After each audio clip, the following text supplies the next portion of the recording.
కొంతమంది సిట్యుయేషన్స్‌ని బట్టి మారతారు. కొంతమంది మైండ్ కానీ, పర్సనాలిటీ కానీ జీన్స్ అనేది ఉంటది. ఇప్పుడు మీరేదైతే చెప్పారో సో, టక్కున ఒకరికి ఆపదలో ఉంటే హెల్ప్ చేయాలి. ఈవెన్ దో మనం డేంజర్‌గా ఉన్నా కూడా అని అనిపిస్తుంది.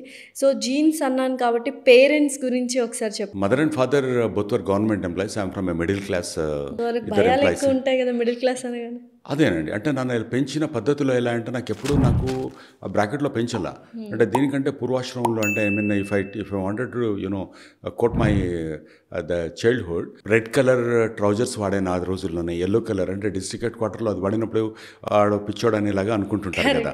అలా కాకుండా ఒక స్ట్రైట్ స్లీవ్స్ ఉండేది షర్ట్‌కు. ఒకవైపు లేకుండా వాడేవాడిని. అవును. నేను ఒక ఓకే. ఇంటర్వ్యూలో చూసాను. సో అలా అన్నీ నా బైక్ కూడా అవన్నీ తీసేసి బైక్‌ను నేను అలా ముందటున్న హ్యాండిల్‌ని రివర్స్ చేసుకొని ఏం పెట్టుకోవడం. క్రేజీనా అప్పట్లో క్రేజీ. కిరణ్ గారు? చిన్నప్పటి నుంచి అదే అండి. అంటే ఓకే. కొన్నిసార్లు చెప్తాను నేను. అంటే పుట్టడమే అలా కొంచెం మ్యానుఫ్యాక్చరింగ్ డిఫెక్ట్ అంటారు కదా! మ్యానుఫ్యాక్చరింగ్ డిఫెక్ట్ అది. ఎగ్జాక్ట్‌లీ.